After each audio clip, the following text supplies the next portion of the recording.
Well, good morning. It is one of those really special days that maybe you've already had someone play a prank on you. I don't know. It's April Fool's Day, and this is probably a good day for some poetry, don't you think? How about something that seems a little ridiculous, maybe takes you by surprise? How about we start with Lewis Carroll, Jabberwocky. 'Twas brillig, and the slivy toves did gyre and gimble in the wabe. All mimsy were the borogoves, and the mome raths outgrabe. Beware the Jabberwock, my son, the jaws that bite, the claws that catch. Beware the Jubjub bird, and shun the frumious Bandersnatch. He took his vorpal sword in hand, long time the manxome foe he sought, so rested he by the tum-tum tree, and stood a while in thought. And as in uffish thought he stood, the Jabberwock with eyes of flame came whiffling through the tulgey wood, and burbled as it came. 1, 2, 1, 2, and through the vorpal blade went snicker-snack. He left it dead, and with its head he went galumphing back. And hast thou slain the Jabberwock? Come to my arms, my beamish boy. O frabjous day, callooh callay, he chortled in his joy. 'Twas brillig, and the slithy toves did gyre and gimble in the wabe. All mimsy were the borogoves, and the mome raths outgrabe. Lewis Carroll invented a whole lot of words for that, didn't he? I think it's fair to say that's a good one to start our April Fool's Day on. All right. Let's turn to one that's actually called April Fool's Day. And this one is by Peter Halstead. And let's see, when did he do this? Oh, this was April 1st. He wrote this at Tippet Alley in 1995, Rue de Varennes. So in France, September 19th, 2004, May 24th, 2005. Those would be some additional dates attached to this one. April Fool's Day by Peter Halstead. The vernal equinox again, not so vernal this time, as eternal. Not so equal either as just another wintry sequel. The divided sky, cut in half by sun and ice, riffles through the branches twice as the rhyme of history dies, and the summer slowly multiplies. Woolly clouds resemble glaciers undermined by warmer natures. Time is cold and close to day, a solar cloisonne. We are the hours we replace, not clock innards, but their face. And the planet's penduluming trips are more about its balanced drips. The gist of the galactic chase leaps in us through empty space, not from any godly knack, but from creation's partial lack, not from the worlds growing here, but because they disappear, as far as I can see, springs the night's equality.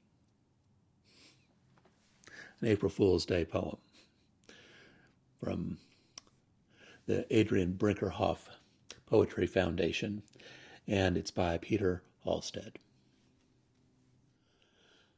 I've always loved the poetry of Shel Silverstein. He was a poet, of course, also a cartoonist, and playwright, a performer, recording artist, songwriter, all of those good things.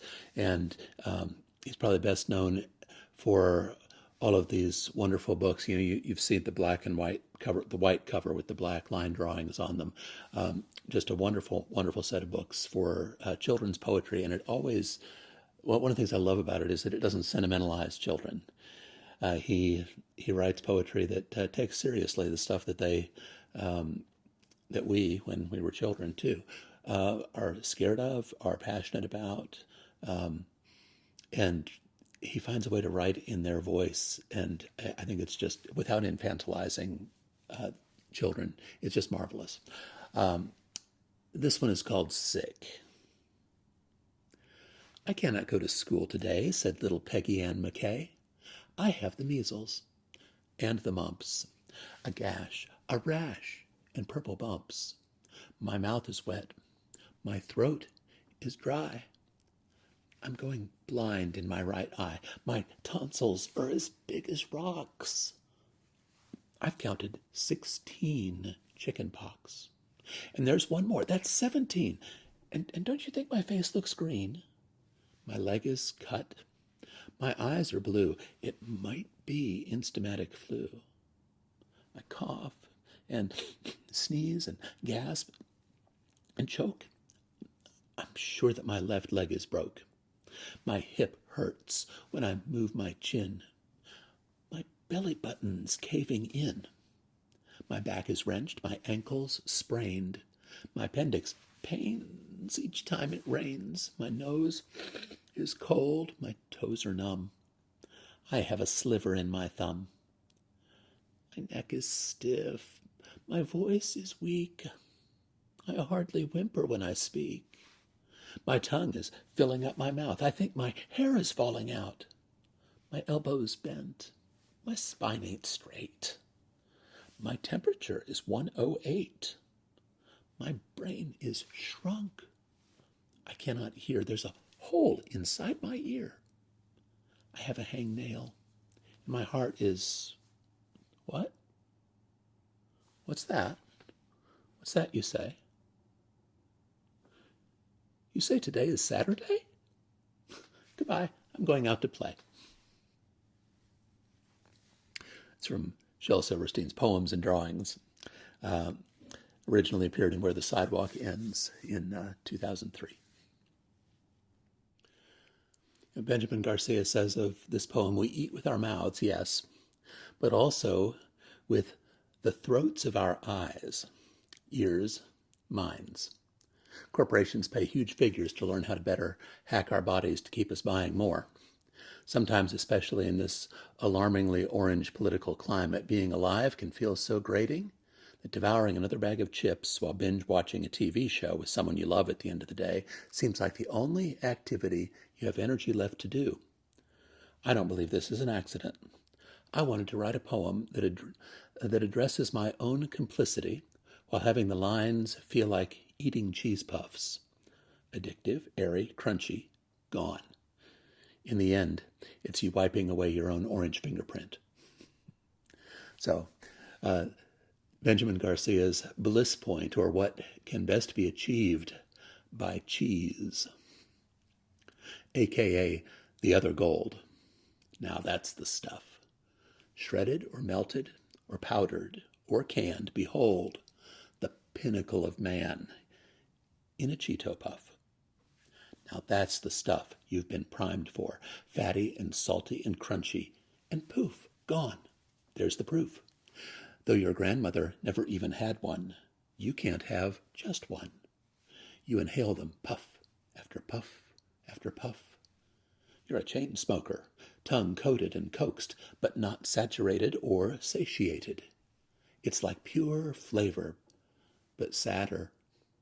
Each pink ping in your pinball mouth, expertly played by the makers who have studied you, the human animal, and culled from the rind your Eve in the shape of a cheese curl. Girl, come curl in the dim light of the TV. Veg out on the verge of no urge of anything.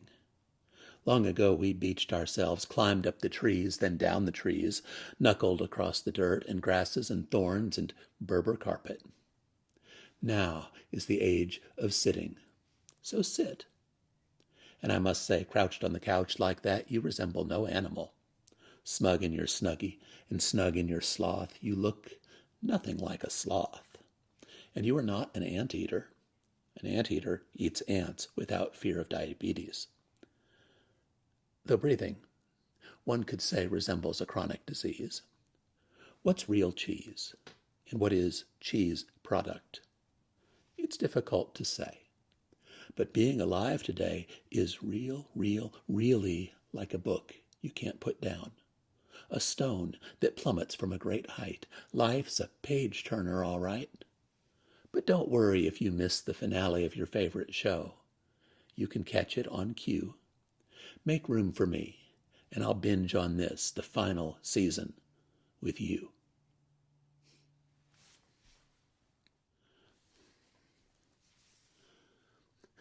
Allison Davis says about this poem that she wrote it in response to criticism that her work is too funny to be taken seriously. I wanted to explain that I'm writing in a Jewish tradition where nothing is more serious than humor. The italicized response at the end of the poem is spoken by the neighborhood girls in my manuscript, a group of Jewish girls in Northeast Ohio working in the aftermath of the 1972 GM Lordstown strike. I wrote this poem while studying with Rebecca Gale Howell, and like everyone who studies with her, I was transformed under her wisdom and care. The Function of Humor in the Neighborhood by Allison Bettini Davis, with a line from Louise Gluck. Humor functions in the neighborhood as it functioned in the shtetl, the only way into a world insistent on your pain, something you'd be shot for. If they want you to cry, tears are evasive. If they want you vulnerable, vulnerability's a cop-out. If they want a confession, your confession is cheap. When I speak passionately, that's when I'm least to be trusted. A privilege to weep when to laugh is to choke on history. Oh, diaspora, 75 years ago I'd be gassed beside my sisters, yet here I am, running out for milk in a heated car. Does a funnier joke exist? Yet there's so many jokes in this neighborhood that one barely gets a laugh. You're telling us.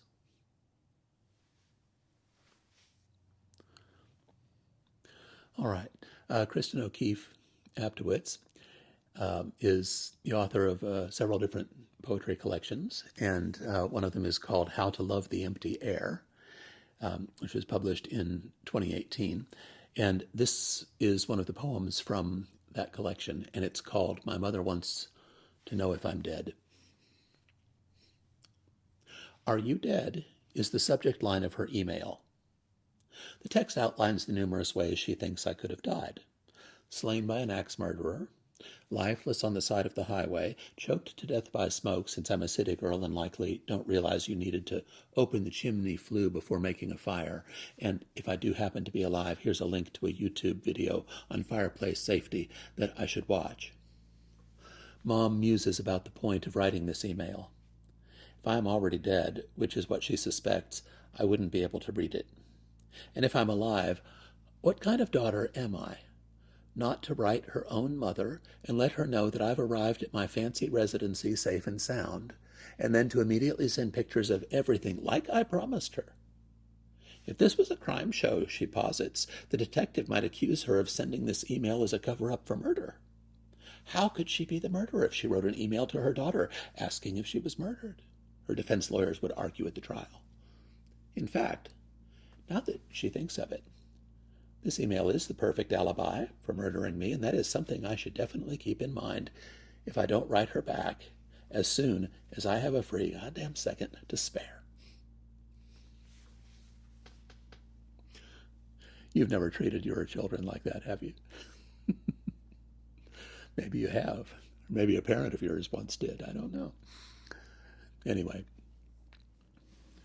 Luisa Hey Gloria is the author of several books of poetry. One of them is called Maps for Migrants and Ghosts. It was published by Southern Illinois University Press in 2020.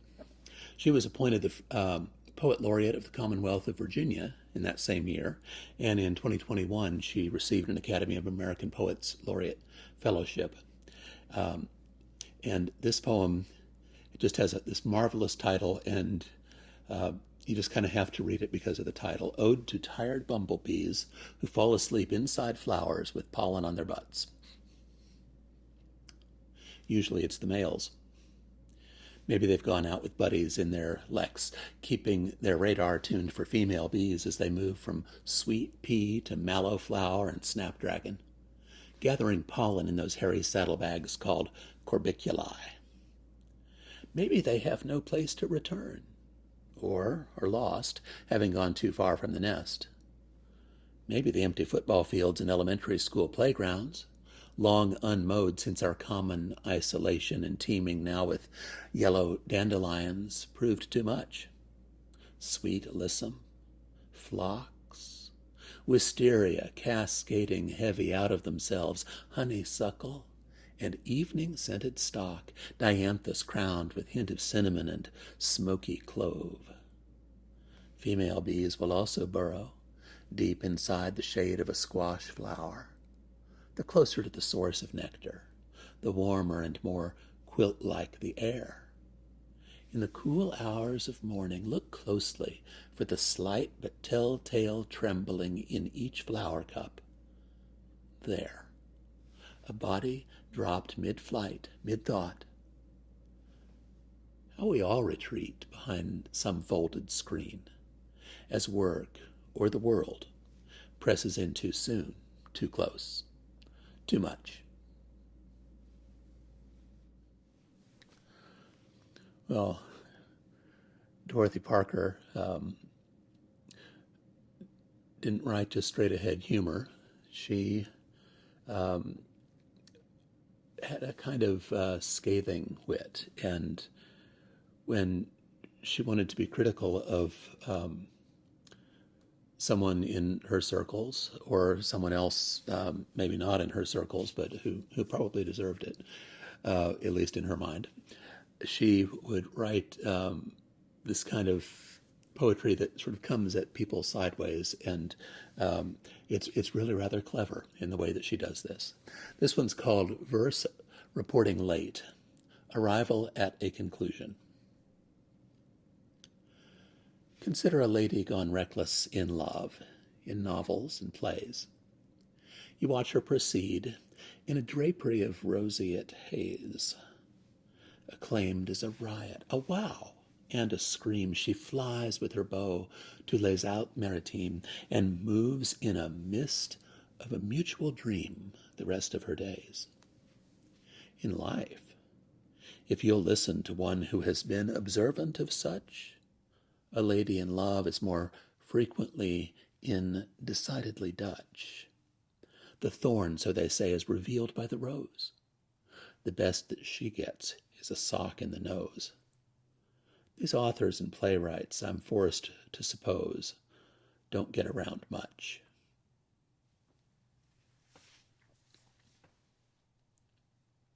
Taking on her fellow writers there in 1926. All right. We talk about feelings a lot. How are you feeling? And we give all sorts of different categories for understanding them. Where angry is anger, a primary emotion, a secondary emotion. Usually it's a secondary one, actually. It usually is something that'll show up here when something else is really going on. But anyway, like fear or,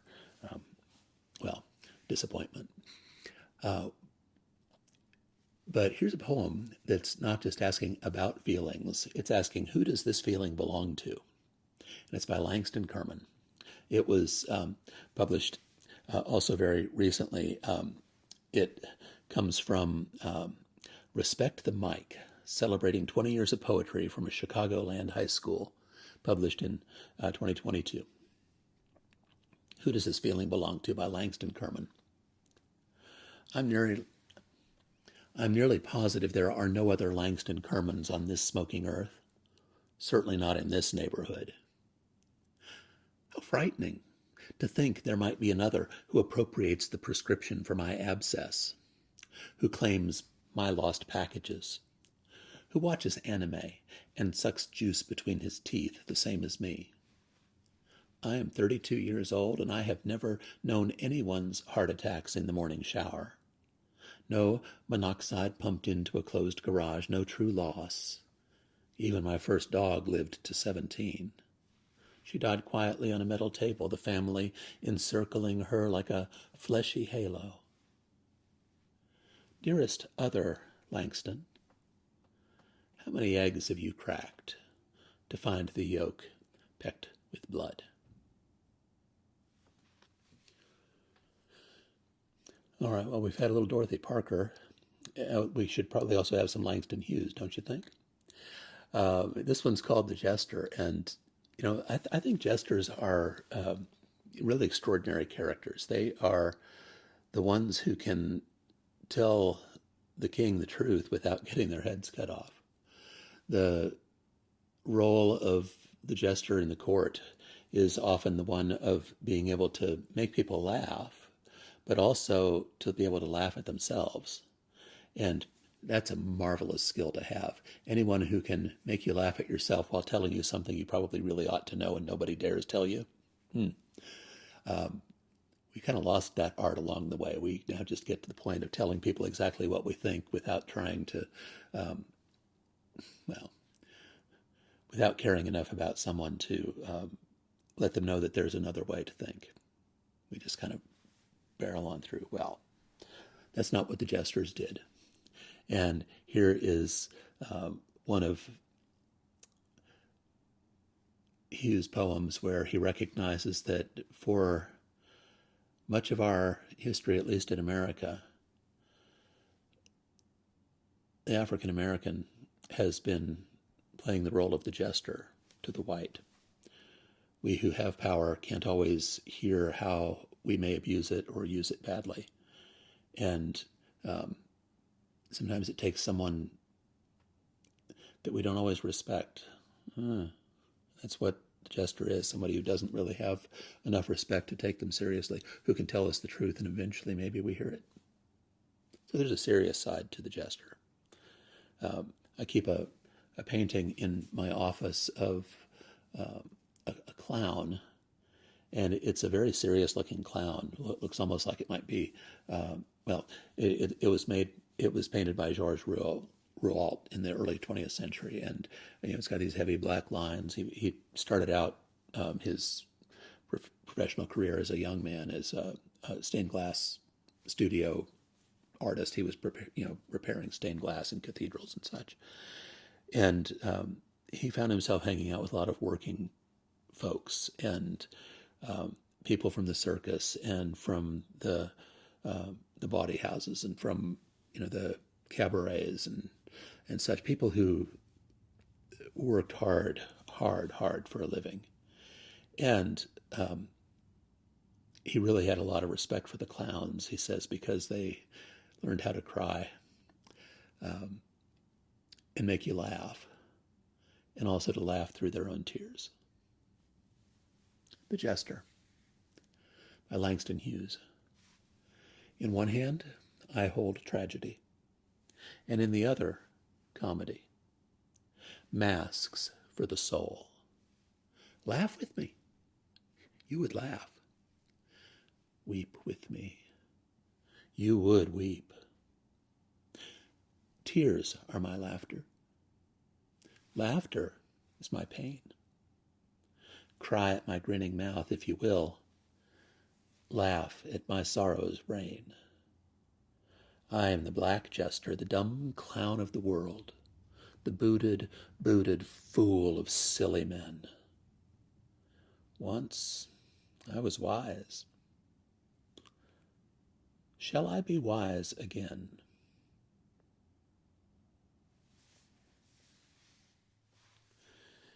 I've brought a fair number of Naomi Shihab Nye's poems to you over the course of the last year, and a year plus now. And as an Arab American writing about, this kind of dual world, at least dual world, that so many Americans live in, she finds herself providing some really unique insight that I think is always worth revisiting. Here she is taking the mottos of the various states here in the United States and just offering some observations on them. It's called United by Naomi Shihab Nye.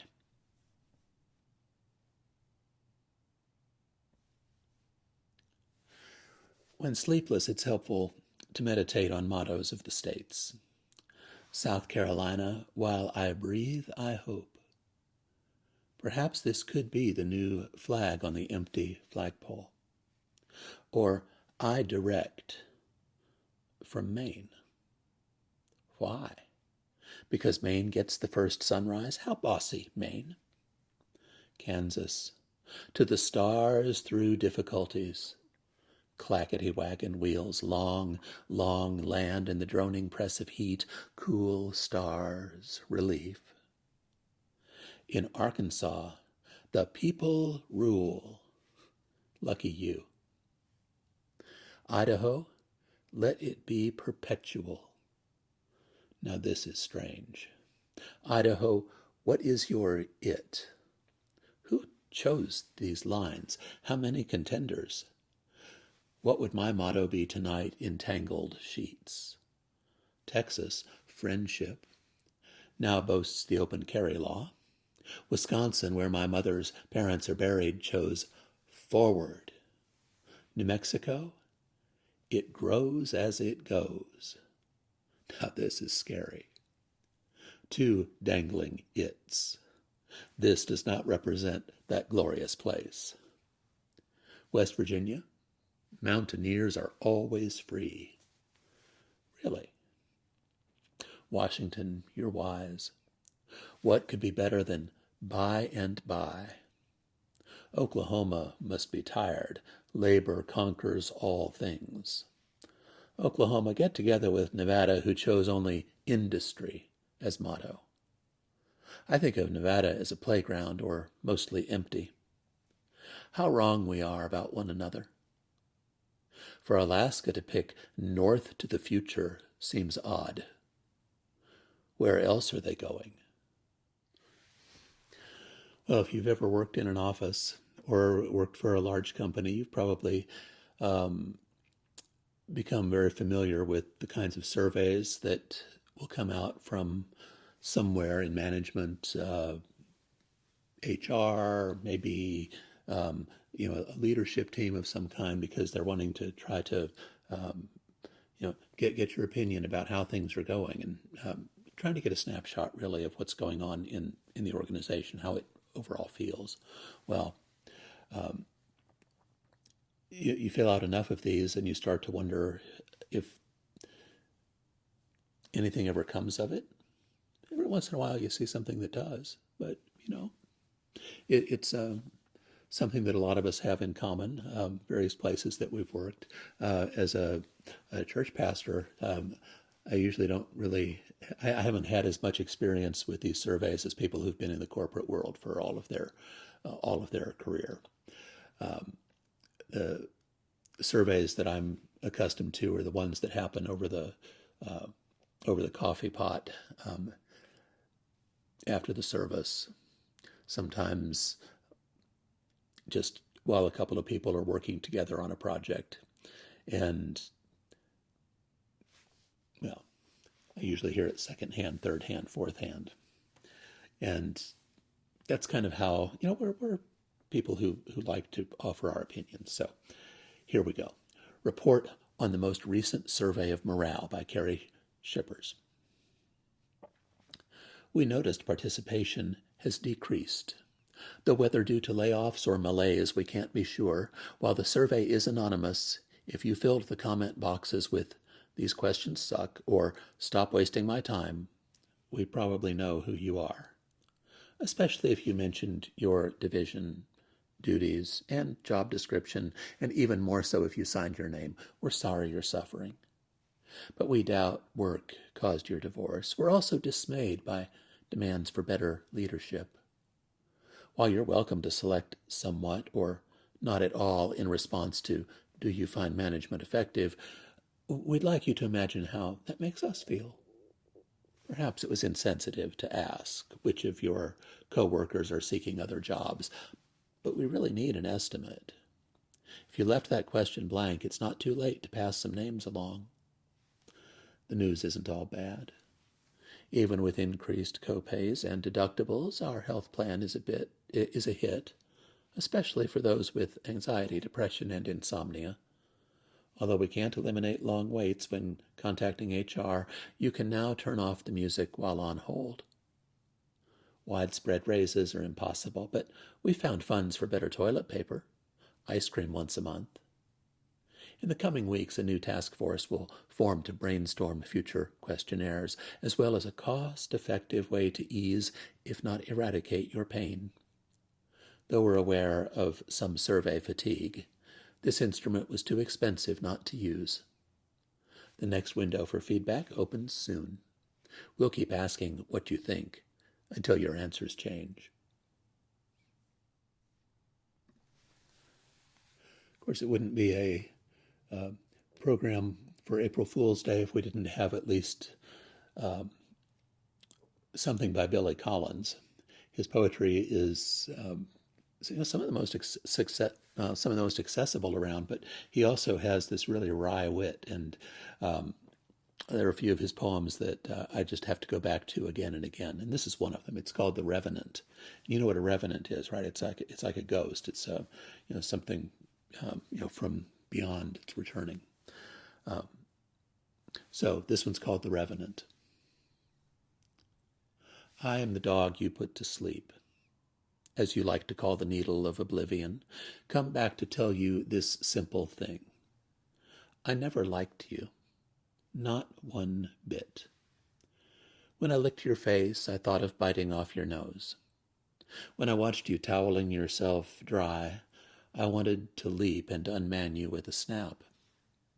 I resented the way you moved, your lack of animal grace, the way you would sit in a chair to eat, a napkin on your lap, knife in your hand. I would have run away, but I was too weak. A trick you taught me, while I was learning to sit and heel and, greatest of insults, shake hands without a hand.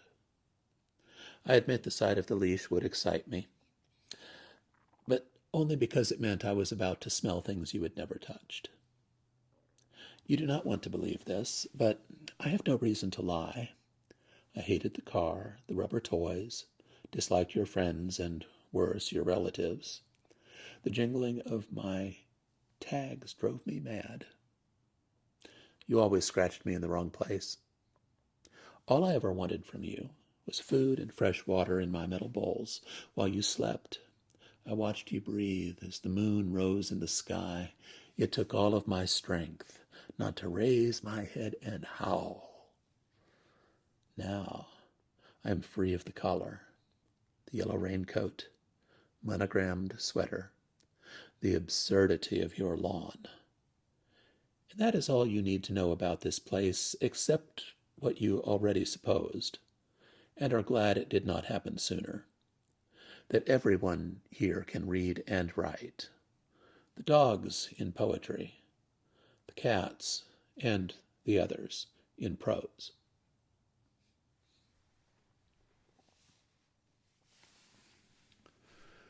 Well, thank you for joining me for some poetry on, some of it's got a lighter flavor to it. Some of it is got a little humor behind it, at least kind of a little twist every once in a while. I hope nobody plays any pranks on you that you don't find humorous. There's nothing quite like April Fool's Day pranks that, there are some that can just be cruel. But sometimes it's kind of fun to be surprised, to have something turn up that you weren't quite expecting. Anyway, blessings on your day and on your weekend. I wish you peace.